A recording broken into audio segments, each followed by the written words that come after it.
Welcome to Almanac North. I'm Brett Scott. On tonight's episode, we are looking at local food sources, the farm-to-table movement, and what it means to have local organic food on store shelves. We are joined by experts, farmers, and people who will share their story. That's all coming up on Almanac North. But first, the Minnesota Department of Transportation is hosting a public meeting on Monday, September the 9th at 5 p.m. in Hibbing to share recommended alternatives for the Highway 169 corridor through Hibbing. The meeting will take place in the Veterans Quarters room of the Memorial Building. This is the third public meeting for the corridor study, looking at the Highway 169 section from Highway 37 to 13th Street East. MnDOT hosted two public meetings in late 2023 to gather information on how the corridor functions and then to gather feedback on proposed alternatives. With that feedback, along with traffic and safety data, the September 9th meeting will share those recommendations. There is currently no project plan for this corridor. This study is a guide for future projects. But for those unable to attend in person, the recommended alternatives will be posted to the project website. Other information on the study can also be found on the project's website. The Wisconsin Indigenous Economic Development Corporation, or WIEDC, has received funding from the Wisconsin Economic Development Corporation, WEDC, to assist small businesses. WIEDC are currently offering 32 grants to Wisconsin Native business owners. Each grant totals $5,000. Qualifications to apply are currently on the screen. Grant applications will not be considered complete until all criteria listed are met, including receipt of a business plan and business formation documents. All awardees will receive notification of upcoming WIEDC award ceremonies so that awardees may attend and receive their grants. Well, our main focus this evening, of course, is food co-ops, farm-to-table food sourcing, and the benefits of local organic foods. Our first guest tonight is the operations manager at the Whole Foods Co-op, Theon Bud. Thank you so much for visiting Almanac North. Yeah, thank you for having me. We're happy to have you. Can you explain what a consumer-owned cooperative is and how it differs from other types of cooperatives? Sure. So a consumer-owned cooperative is owned by our customer base. So we are owned directly by the people that shop with us. Sure. And what are the main benefits of a consumer-owned shopping experience? Well, so because we are owned by our consumers, we are kind of as local as you can get. Our consumers, our customers come directly from our local neighborhoods, and they help to not only support us as a business, but they drive our vision and our mission and just support us in every way. Sure. Tell me a little bit about your background. What got you into this type of work?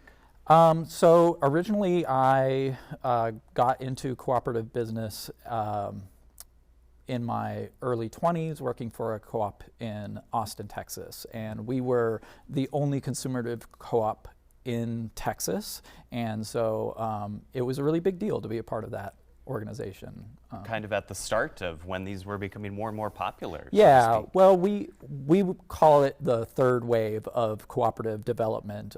They originated in England in the 1800s, actually, so long history. And what type of food sources can we find at the co-op? We're a full-service grocery store, so you can find everything that you would find at any other grocery store, from your dairy and eggs and general grocery staples, all the way through to some of the more specialty and local products. We actually carry a wide variety of local stuff. About 1/3 of our product comes from the local Minnesota and Wisconsin area, and then 13% of our product just comes from this very regional bioregion around the Lake Superior. Sure, and a lot of that, of course, depends on weather conditions all summer long. Yeah. What are you seeing this year? How are things going? Wonderfully, yeah. We have a lot of seasonal products in our produce department, so and all of our deli is made local in-house with a lot of great flavor. So. And what about your meat selection? Where do you source that from? Very, very large part of our meat selection is all local producers as well. Sure, yeah. Great. What role does the co-op play in promoting local and also organic products? We kind of just talked about it, but how many folks do you support? We support a large number of local producers. Honestly, I couldn't give you a number other than that it's a big portion of our product mix. And as far as as far as organic product goes, we're one of the only retail organic certified organizations in this area, and so we ensure that the organic standards are maintained, that integrity is maintained all the way to the customer. What does that mean? Can you break that down a little bit? Yeah, so a lot of organic producers out there, they are making sure that they're producing things very organically, not in putting in any chemical use or anything like that. We, as a retailer, we just make sure that that integrity is maintained directly to the customer. So a lot of the other grocery stores would just treat it like any other product, but we really take that very seriously. Interesting. You look at the background of where everything's coming from. Yeah. So in what ways does the Whole Food Co-op support the local community? So because like I said, we are owned and directed by our community, we support the community in a variety of ways. When the community thrives, we thrive. So it's really important to us to have that direct connection and support. So we have a Give Roundup program, so our customers have the opportunity to round up to the nearest dollar for an organization that we're promoting and supporting at that time. And our community gets to vote and decide on who we give that money to. Annually, we give well over $100,000 a year through that program alone. Wow, that's just amazing. What does being a member of the co-op mean? What are some of the benefits to becoming a member? Yeah, so being a member of the co-op means that you have a direct stake in the business, and you vote for our board of directors. You can even run for the board of directors. But beyond that, it's also it's much more than like the buying clubs of like Costco and things like that. One, we're open to everybody. You don't have to be a member to shop. But if you do choose to be an owner member, then we have extra benefits, like you can get 10% off on top of our already sale products, as well as a whole host of other saving opportunities and benefits. Sure, definitely. We're coming into the harvest season. Is this one of your favorite times of year? Absolutely.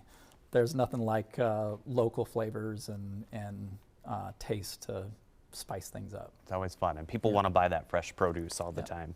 Theron, thank you so much for being with us tonight. We appreciate it. Yeah, thank you for having me. Next, the Almanac North team ventured up north to learn more about a unique pairing of farms and the school cafeteria. Let's take a look.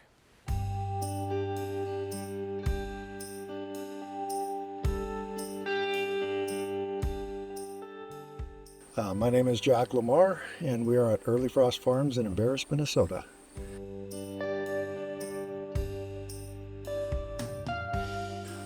It's a great place to live. There's a lot of people that live sustainably here. They homestead here, they grow food here, raise families. It's a great place to be. Rural living is very different than living in town. We've both lived in cities and we've lived in towns, and I've never felt that sense of community in any other place that I've ever lived, actually, than since I've moved here. We just have such a wonderful connection with everybody that we encounter. We don't always agree, but we help each other out. So it's pretty cool.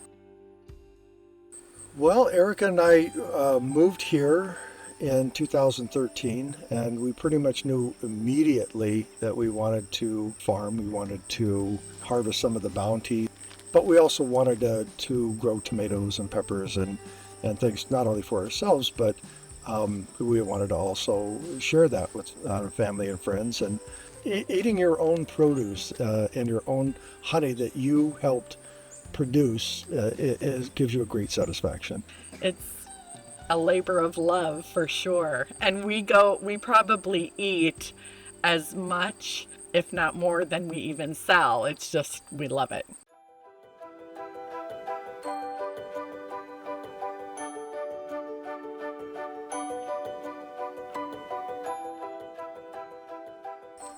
In 2018, Rachel Doherty reached out to us and asked us if we'd be interested in helping them develop a farm to school program, which we said absolutely. That's something we would love to see you do. So we ramped up our production, we started growing for them and have been ever since. So I am Rachel Doherty with Mesabi East Schools. I am their Farm to School Coordinator and Mesabi East Environmental Education Center Manager. We realized our students needed to have access to local foods and really let them learn how to grow their own produce. So in 2018, that was the first year that we started to work with our local farmers for our Farm to School. And in that, Jack and Erica Lamar were our first farmers then with Early Frost to sign up and become on board to offer their local produce into our cafeteria.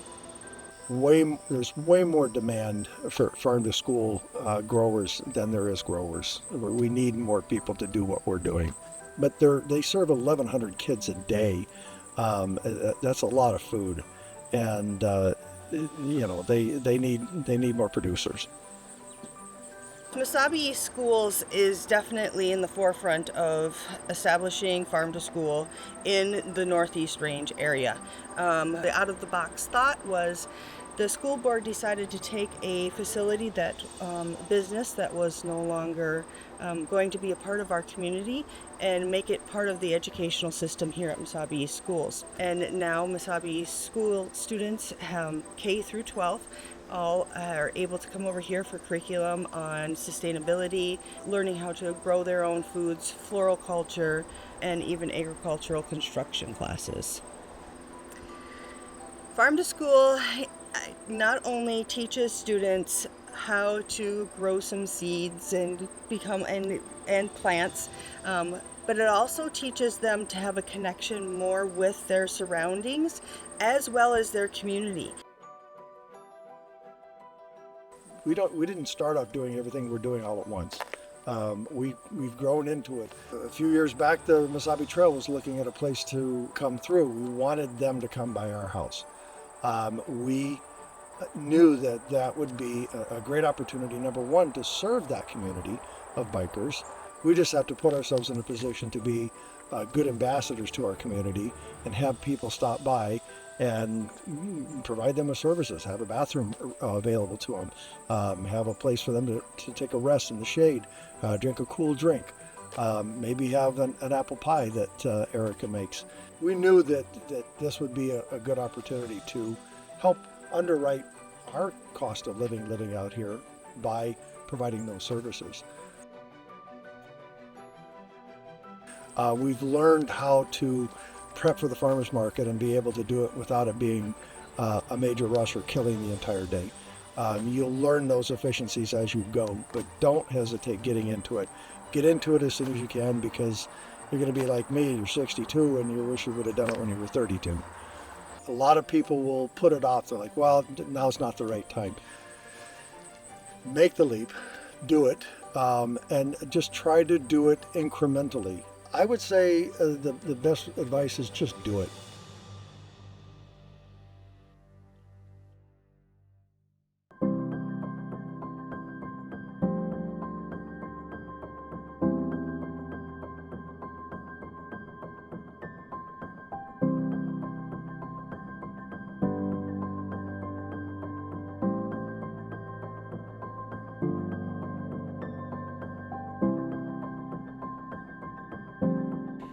Now, our next guest, John Adams, is the marketing director for the Shaaman Food Co-op. John, thank you for joining us tonight. You bet. Happy to be here. We are happy to have you.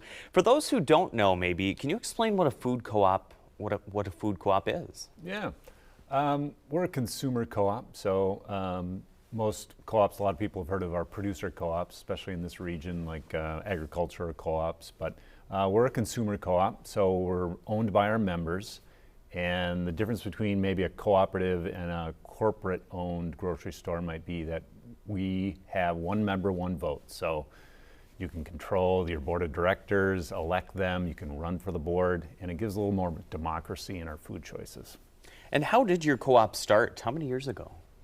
I started in 1976, so we're almost turning 50 here in a couple of years. And I'm not sure exactly how it started, probably in a Finnish sauna. We have a lot of Finns over south of Ashland, and that culture in particular was known for its cooperation, and a lot of cooperatives were started by Finns. And a few names on our incorporation papers are families, last name Kirki, a Finnish name, and Raspotnik, and those names are all still listed in our dining area.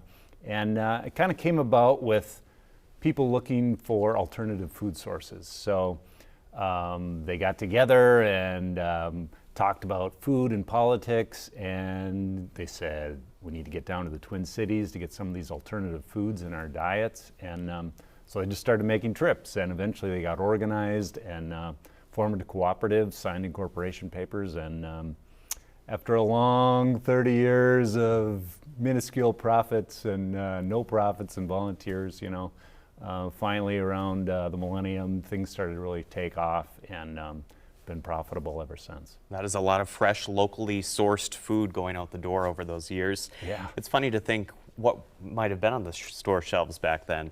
If nobody's ever been to the co-op before, what can they expect their first time when they walk in the door? Yeah, well, I think historically, it was a lot of 5-gallon buckets of peanut butter and oats, but maybe some carob chips. But over the years, we've brought in a lot of more conventional food, but primarily we still deal in fresh produce, and local products are our mainstay. So about 20% of our sales actually come from local products, over $1 million. And that's something we're really proud of, and it's something that you can't find at our competitors. So. Right, sure. And how does the co-op source its food, all year long? Right now, I'm sure you're seeing an abundance of fresh produce, but what about the winter months? Yeah, we have a lucky situation over in Ashland. Actually, like the epicenter of agriculture in this northern region that includes northern Minnesota. The highest density of local farms actually is just south of Ashland. So those farms we're sourcing from have pretty good storage capabilities for things like winter squash and beef, and we're able to buy things from them year-round. A lot of the fishers in Bayfield are able to supply us year-round, of course, and we're very fortunate to live where we do. Yes, definitely. What kind of plans does the Shawamagan Food Co-op have for the future? Yeah, well, we're going to be planning our 50th anniversary, and we do have a vacant upstairs, and we are on Main Street in Ashland. So the opportunity is there. Main Street's going to be rebuilt in a couple of years here, and so the board is currently looking at our options and potentially incorporating that upstairs. We have a beautiful old building in Ashland, and we're going to be making use of it. So. Sure. Looking forward to that. What are some of the biggest challenges over that nearly 50 years that the co-op may have faced? Boy, originally it was probably anarchists, communists, and socialists arguing about how they're going to change the world with food. And it really took 20 to 30 years to really build a business and get it to the point where it's at now. So the challenges that were faced back then are probably pretty minuscule to what we have now. But we moved into a new building 10 years ago, and just like the co-ops in Duluth, that big expansion is sort of nerve-wracking, and it took a little while for our sales to catch up. So we had a rough couple of years, but customers have just been so great. Our members have been so great. Our sales just keep growing year after year. And now our building is right-sized, I would say. Our aisles sometimes seems like they're too crowded. We don't have plans to expand again, but really the natural food market has just been solid for 20 years now, and it's really something everyone should be celebrating and should sign up to be a member if you're not. Right, that's a good plan. How can someone sign up to become a member? If I wanted to become a member, how could I do it? Yeah, pretty simply. I know the Duluth Co-op has online sign up. At our co-op, you actually have to come in and sign a paper form. Still, we're a little bit old-fashioned in that regard, but $25 a year and you're vested after 6 years. So you have an optional payment of a lump sum or that $25, and that gets you great discounts on cases, all kinds of owner deals that we do monthly rotations on, and other perks. Great. Yeah. Well, John, thank you so much for being with us. I have to mention before we go, you're jealous. My tomatoes are ripening, right? Yeah, we were talking about it off screen. It's true. He's got me. Thank you so much for being here. Thanks, Brett.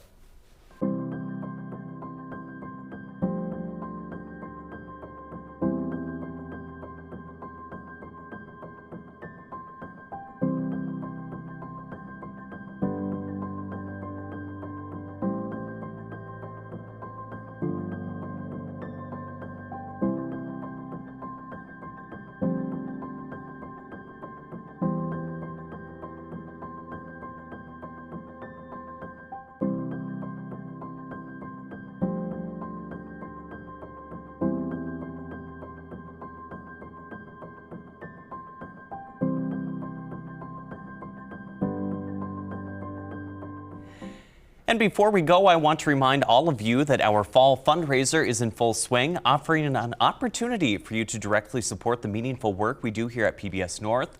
As we celebrate 60 years of service to our community, we reflect on the impact we've made together, bringing important stories to light.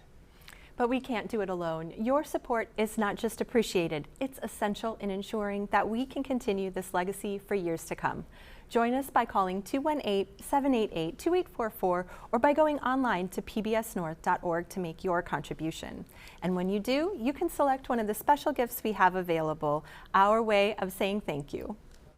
Support PBS North with a sustaining contribution of just $8 per month or a one-time gift of $96, and we'll thank you with your choice of Popular History of Minnesota or Wisconsin, The Story of the Badger State. These captivating books include useful travel guides to historic destinations, making them perfect for anyone interested in exploring the rich heritage of our region. Or when you make a sustaining contribution of $15 a month or your annual gift of $180, we'll thank you with a one-year digital subscription to the New York Times. Enjoy unlimited, anytime, anywhere online access to all New York Times content, including breaking news, politics, food, travel, and so much more. Raise a toast to 6 decades of storytelling with our 60th anniversary commemorative Yeti tumbler. With a $25 monthly sustaining contribution or a one-time gift of $300, you'll get this durable tumbler that keeps your drinks at the perfect temperature while showcasing your support for your public television station. Your gift to PBS North makes local productions like Almanac North possible. Call us now at 218-788-2844 or give online at pbsnorth.org. Thank you for your support. And when you give, you can select one of these great thank you gifts, but best of all, you can take pride in knowing that you make trustworthy journalism available for everyone across the Northland. Because you value the importance of a local perspective, take a moment now to make a difference. Your donation ensures we can continue delivering balanced reporting and thoughtful analysis on news, politics, and community events right here in northern Minnesota. It also helps Almanac North keep sharing a local perspective on those topics that matter most to our region and its residents. When you invest in PBS North, you can take pride in knowing that you make this service possible for the thousands of people that watch in neighborhoods across the Northland every week. Please take a moment to give right now by calling 218-788-2844 or by visiting our website at pbsnorth.org. Thank you for your generous support. One last thing before we go, let's take a look at what you might be up to this weekend. Saturday and Sunday is Ruckus at the Rat Rod Rendezvous at TJ's Corner Store in Mattawa from 9 a.m. until 3 p.m. both days. There will be a swap meet, flea market, live music, and a muffler wrap burnout competition. That's after the awards show on Sunday.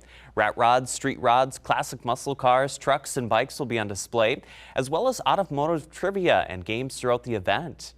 All weekend long, Pride is on display in the Northland from 11 a.m. until 7 p.m. Pride Festival in the Park is happening at Bayfront Festival Park. Food trucks, family fun activities, and so much more. This event is free. Bring a blanket or chairs to sit on, or just enjoy the grass. Entertainment for these events features Oshki Gizik singers, poetry showcase, drag shows, and much more. Sunday from noon until 1 p.m. is the Pride Parade in Superior. The Duluth Superior Pride Parade will sashay down Broadway and Banks through Superior, Wisconsin, proceeding down Tower Avenue. This event is free and kid-friendly. Then later on Sunday from 2 until 6 p.m., the Foo Foo Choo Choo is back. It starts, it's part of the 2024 Duluth Superior Pride Festival weekend. Join the fun for a 3-hour scenic train ride up the beautiful shores of Lake Superior, celebrating the Pride Festival. This is an annual 21-plus party with free food, cash bar, live DJ, dancing, and amazing views while you travel on the rails of the North Shore Scenic Railroad. Arrive at the depot early for the free pre-boarding party from 2 until 3:30 p.m. with music and a bar while you hang out in the boarding area or tour the Lake Superior Railroad Museum, included as part of the Pride Festival.